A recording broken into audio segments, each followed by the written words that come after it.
For antiwar.com, I'm Scott Horton. This is Anti-War Radio.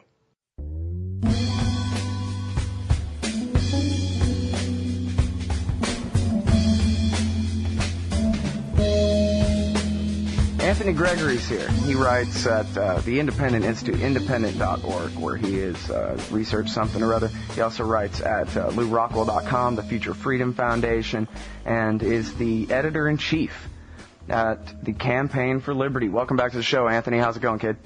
It's going good. Great to be on the show, Scott. Well, I'm glad to have you here. I was really impressed by this article you wrote. Not surprised that you would have wrote what you wrote. This is called James W. von Brunn, however you say it, and the Poison of Racist Collectivism. Let's talk about this whole kind of right-wing extremism rising narrative that's going on in the media right now. There's been, we just played the Bill Hicks clip in reference to the abortion doctor murder, and now this neo-Nazi guy has gone and caused a shootout at the Holocaust Museum in Washington, D.C., and killed a security guard before other security guards were able to gun him down. And I guess I'm already seeing, really, all over the place, Anthony, liberals in the media saying, well, see, looks like that Department of Homeland Security report that everybody reacted so strongly against was right after all. And we really do have a terrible problem with right-wing radicalism in this country. What do you think?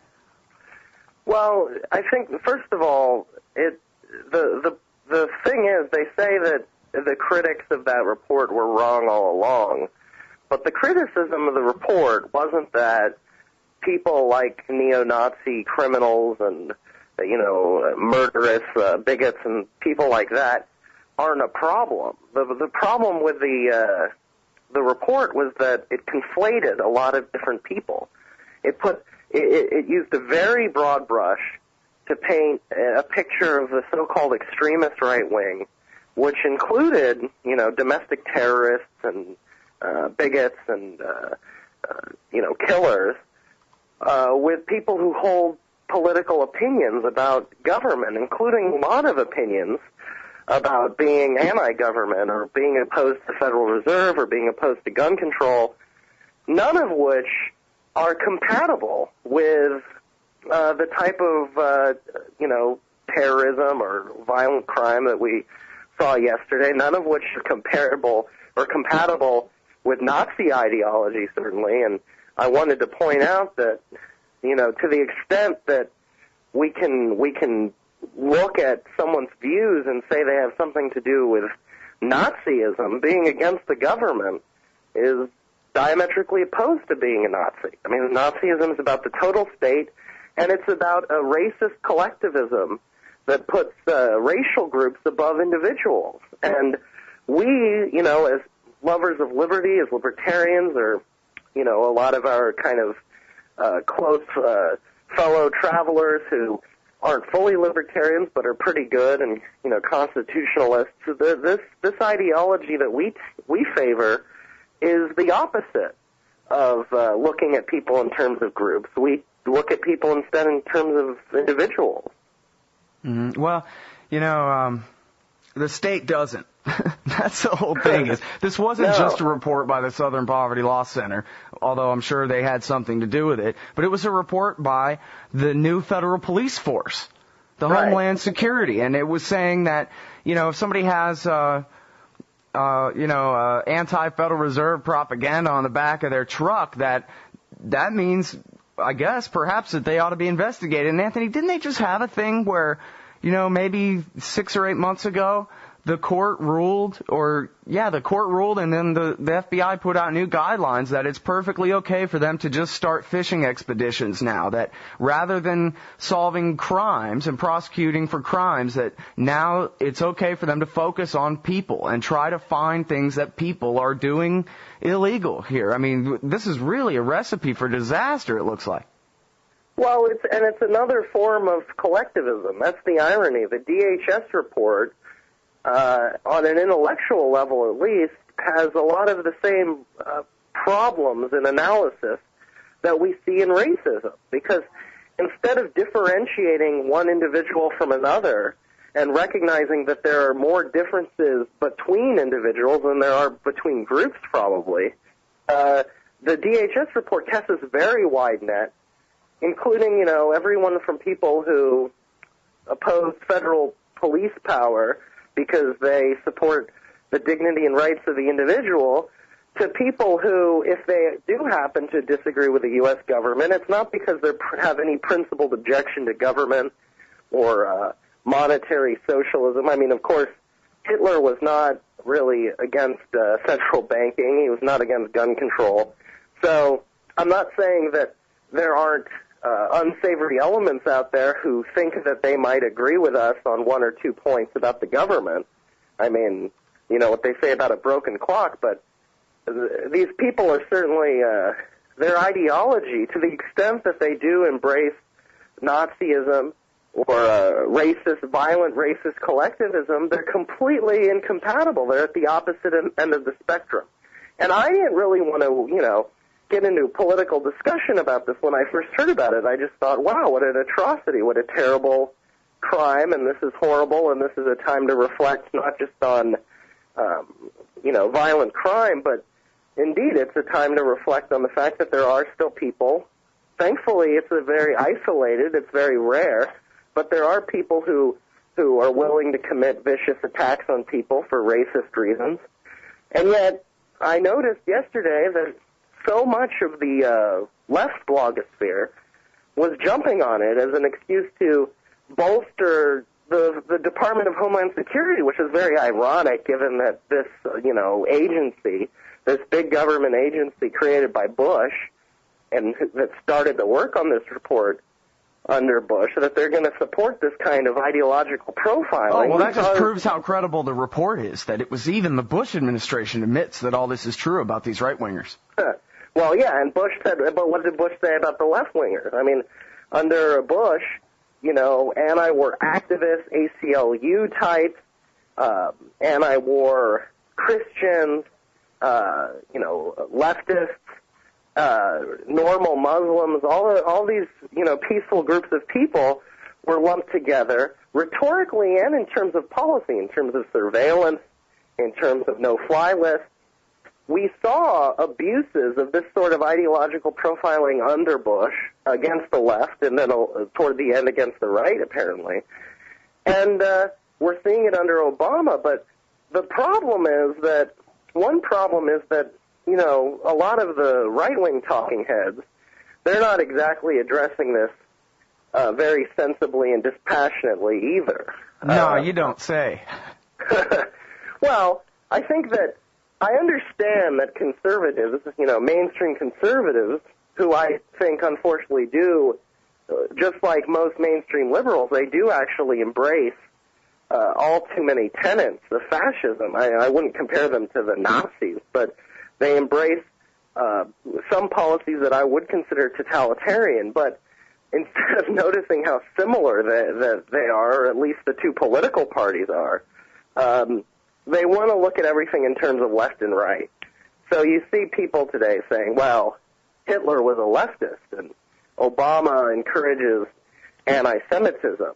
And, and you see the left Well, saying that was the Rush thing. Limbaugh response, right? Was that this guy, somehow this neo-Nazi who went and murdered the security guard at the Holocaust Museum, was being influenced by the anti-Semite Obama and was apparently an Obama follower, when in fact, all over this guy's website, I mean, obviously this is all incoherent, but Obama's a secret Muslim and he's this guy was a birther and all of this stuff. And so somehow he's, he thinks Obama's a Muslim and a Jew at the same time or whatever is the reason he went and shot that guy. It certainly isn't because he's an anti-Semite in the ranks of Obama supporters. Come on. Yeah, no, it's ridiculous. And that had to do with Obama at least posturing with a slightly less favorable position toward Israel than the neocons want.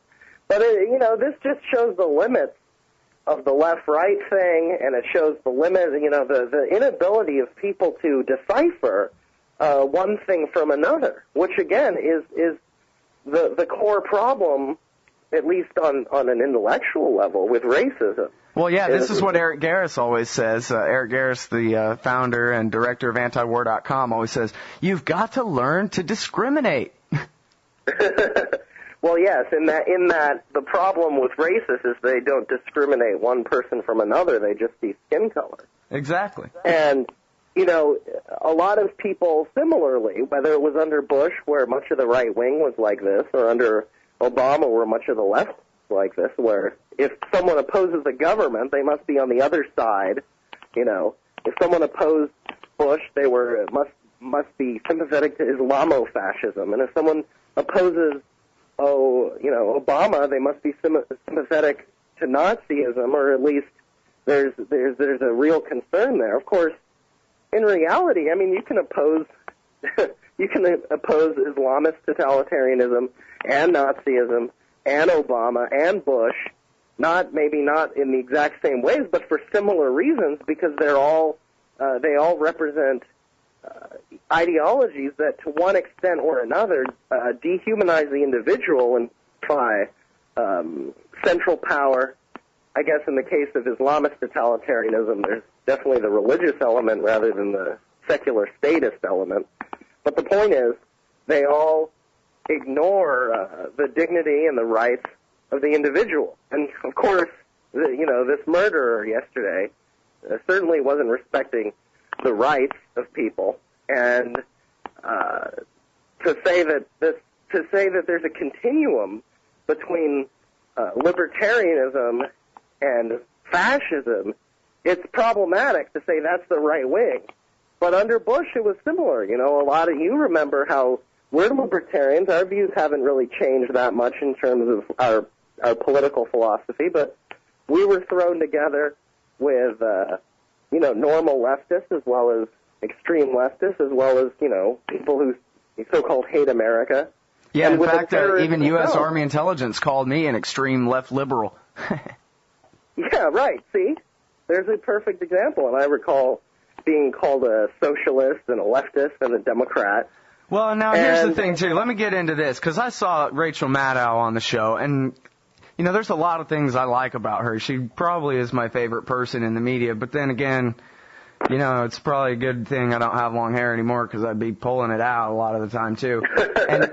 And even before this Nazi at the Holocaust Museum was the assassination of this abortion doctor, and already she was talking in terms of collective guilt and the right-wing extremist anti-abortion movement that's behind this guy, and the terrible people that leave comments on the website supporting him and whatever, and basically using that kind of Bushian language of providing material support to terrorism, which could again mean anything, right? In the terms of the Bush lawyers, a little old lady in Switzerland donates some money to a charity that ended up going to Hamas, so she gets to be an enemy combatant too. And all of a sudden we start slipping, and even though if Rachel Maddow or anyone else takes a breath and thinks about it, they know that, regardless of whatever they think of pro-lifers and their movement, that, the 90+% of them want to change the law. They're not all a bunch of sniper rifle toting murderers. I mean, come on.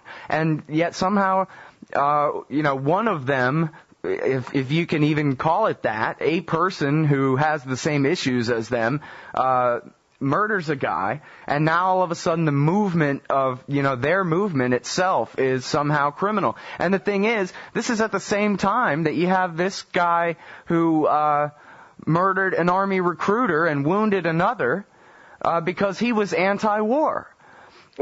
And so does that mean that, the whole anti-war movement and all the left liberals, and what about all the bloggers that think progress and whatever, do we all have to be, providing material support for this guy because we created the climate in which he was so anti-war that he committed a murder or whatever? I mean, people, not just Maddow, but, all the people in my email box telling me, see, the DHS report was right, need to stop and think for a minute just how badly they want a broad brush of criminality to be stroked across people of different political beliefs in this country, And it is interesting that the report did start under Bush because to warn against people who are against gun control or central power or central banking, I mean, the Republican administration, the Democratic administration, they're so similar, right, in their policies, and they represent the establishment, and they, whenever there's a horrific attack like this, the government wants to politicize it, and I understand why they would. I mean, I wasn't surprised to see DHS do this kind of thing because they're a government agency, but it's sad to see so many people who are otherwise thoughtful bloggers and commentators jumping on to vindicate Bush's police state. Is really what they're doing. They're saying that this agency that Bush created out of the fear and hysteria following 9/11 is vindicated, and that it's very short-term memory too, because things like this always flip. I mean, the people in power are always warning about left-wing extremists and right-wing extremists, and by doing that, they latch on to some admittedly horrific event often, and then they say, well, all of these people who oppose me are on this side, and especially the people who oppose me for radical, fundamental reasons. But look at what the government does is pretty extreme too. I mean, you've got the war, you've got the wars, and you've got all this horrible stuff, and of course the government itself is an institution of violence. It's legal by definition, but what it does is violence, and as a libertarian, I'm opposed to all of the violence. I'm certainly opposed to people killing innocent people, or even not so innocent people in the name of making some sort of political point. Not only is it counterproductive, but I think it's gravely immoral and inconsistent with the principles I hold dear. But, whether it's violence in the name of the state or violence in the name against the state, none of the terrorism can be defended. And it's really just kind of, it's beyond absurd and insulting. It's disgusting that people would do that. Your pro-life argument is certainly true. The vast majority of pro-lifers, you shouldn't even have to say this. They don't support the killing of doctors. There's not much that's pro-life about that. For one thing, as Bill Hicks astutely points out there, and of course, the vast majority of anti-war people don't support violence against pro-war people or anything like that. And we saw this in the 90s where they blamed Oklahoma City on right-wing anti-government thinking, and then under the Bush years, we saw it. It actually goes back quite a ways where, one president after another FDR warned about both the left wing and the right wing extremists. Sure, and they're all different red scares and brown scares and whatever kind of scare they feel like pointing at all through history, especially in the 20th century.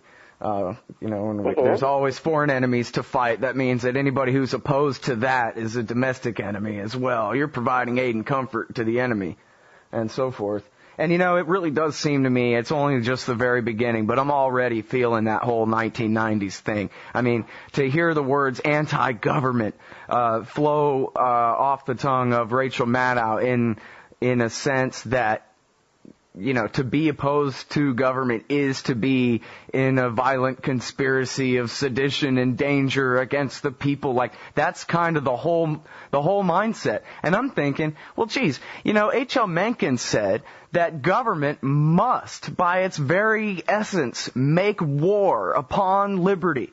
And so, I mean, what about that? H.L. Mencken should have been in a camp or something? I mean, this is what America was founded on, was the overthrow of a government. The whole principle that the founders supposedly left us was that free men allow government to exist to protect their rights. And beyond that, there ought to be a revolution every 20 years or something. And if you'd asked her a year ago, she'd recognize that. But no, I'll say, oh no, anti-government, man, that's danger. Yeah, like that guy who, shot that doctor in the back. Right. And, it's sad because it wasn't that long ago at all, at the height of the Bush years, when Bush was doing the whole, you're either with us or you're against us in the fight against terror and, spying on anti-war movement and all that, when the left was getting pretty wise about this whole, Big Brother is not civil society, the federal government is not the American people, you can oppose what this government does, even radically oppose very important things the government's doing, and it doesn't mean you hate America, and it doesn't mean that you're any kind of threat to your neighbors. I mean, you're the V for Vendetta, when that came out, it was the right saying, oh my God, look at this anti-government, pro-terrorist movie, and, much of the left loved the movie because it was the Bush years, and what's really startling to me is how quickly this has all changed.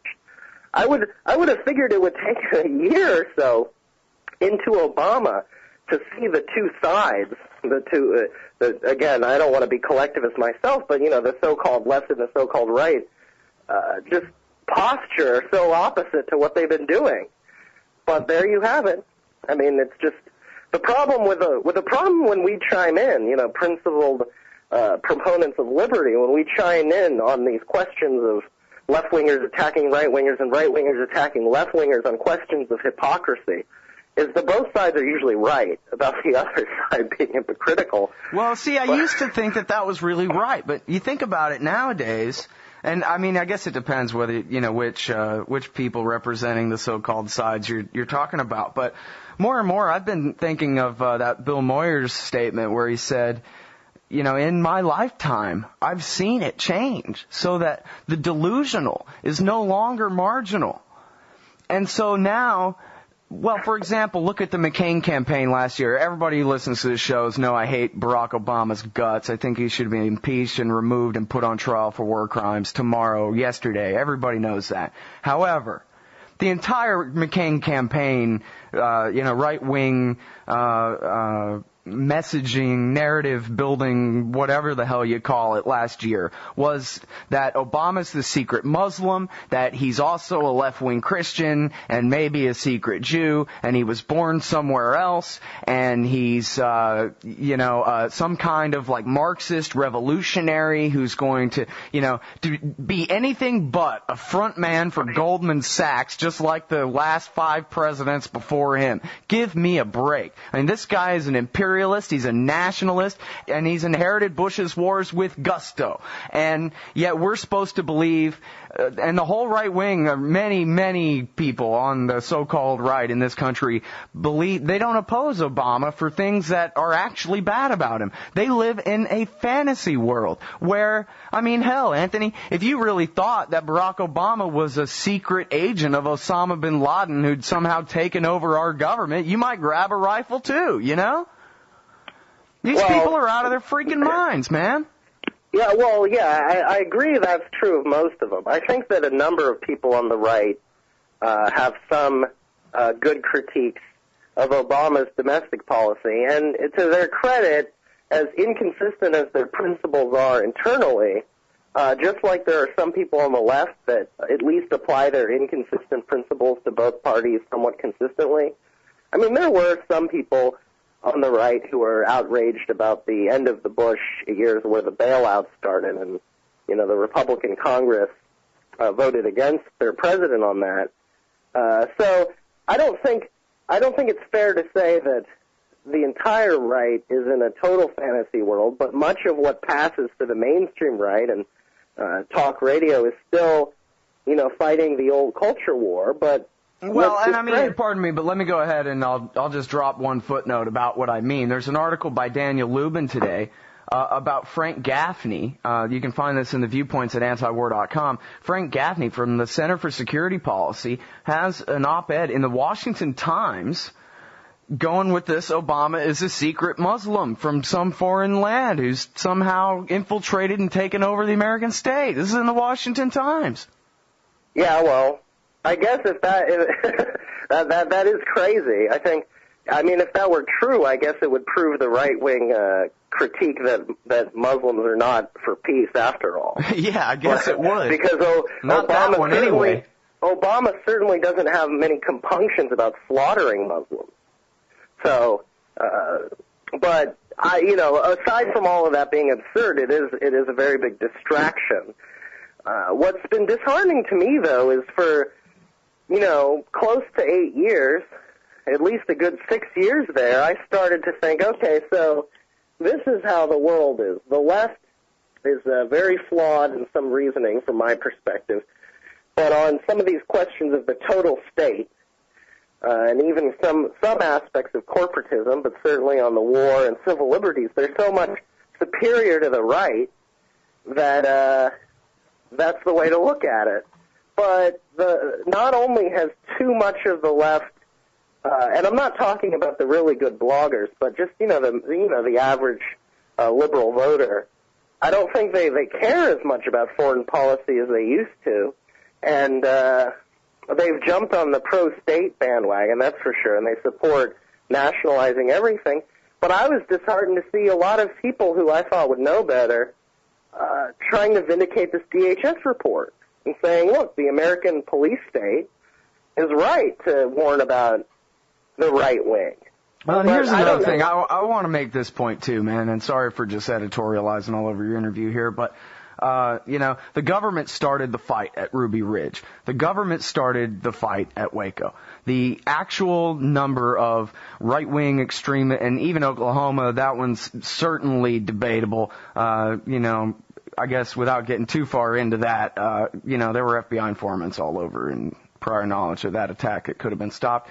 So I don't even know if McVeigh counts, really. Maybe John Doe number 2 does. But then you have Eric Rudolph, the Olympic Park bomber. You have a couple of neo-Nazi types who shot abortion doctors and so forth. But that's about it. I mean, the Ku Klux Klan basically is out of business in this country. The number of actual Nazis has got to be, less than 10,000 or something like that. There has never been, as far as I know, Anthony, in the entire history of the United States, an anti-Jewish pogrom in this country, ever. And the idea that somehow there's this, rising army of dangerous fanatics, even if they do believe all this silly birther stuff. The idea that they're all going to do something with their rifles is, I think, just silly. I mean, the ATF attacked the Branch Davidians. They weren't going to come and invade and conquer Waco. Come on. Well, yeah, that's definitely true. I mean, the thing is, we wouldn't want to minimize these atrocious killings, but even if there were a lot more of them, it'd be disproportionate. And see, it's right now it's supposedly insensitive to kind of put these things and talking about numbers, but the same was true with 9/11. I'm actually, given that by the logic of too many lefties today, if the occasional killing justifies the government really going after the right-wing extremists in this broad manner, then by that logic, they're not just vindicating Bush's DHS, they're vindicating Bush's whole idea that, the murder of 3,000 people on American soil justified anything and everything to go after, Muslims to make sure, because Muslims might be Muslim terrorists. And it's all very absurd. I try to point out in the article that if we're going to be making political arguments after this shooting, then, one question to ask is why is it that the Nazis in America, this small group of people, are a relatively minor problem compared to, say, the real Nazis? And there you see that the reason that the Nazi regime under Hitler, was carried out, a crime comparable to what happened yesterday, but several million times over, was because it was a government, because of central totalitarian, centralized political power. And so opposing political power, opposing the centralizing, unlimited, unleashed power of the government, along with supporting, the dignity and tolerance of individuals and their rights, that's the surefire way to really make sure that nothing like the Holocaust ever happens here. I mean, we could say that Bush and Obama are bad guys, or we could say that they might have some good intentions, but they're building up a state that is very frightening, and the reason that we oppose it isn't just because they're taking away our liberties today, but you never know who's going to inherit that power. So if you're really afraid, if you really are going to take the leap from here's a neo-Nazi murdering an innocent person, and this is a big deal because let's look at what the Nazis did, well, there's always going to be some crazy people in the world, right? There's going to be some people with sick minds who have views like Hitler's throughout the world, and the only real way to minimize their destructive capacity, other than promoting, our own ideology of tolerance, is to limit the power of the violent state. And that's an important point. I mean, right now, some conservatives are saying, well, it's actually the left, which is more like Hitler, and the left saying, no, the right's more like Hitler. But the comparison's not very fair, except insofar as both sides support an expansive warfare state and an expansive state at home, and a big criminal justice system that ideologically profiles us and spies on us. And is now both Democrats and Republicans seem to support indefinite detention. So if you're really worried about Nazism in the real sense, not just the occasional horrible killing, then you have to oppose the machinery that enabled Nazism to take root and slaughter, millions and millions of people.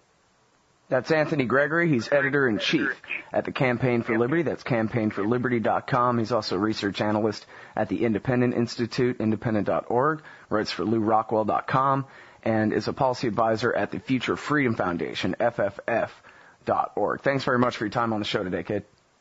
Thank you, Scott.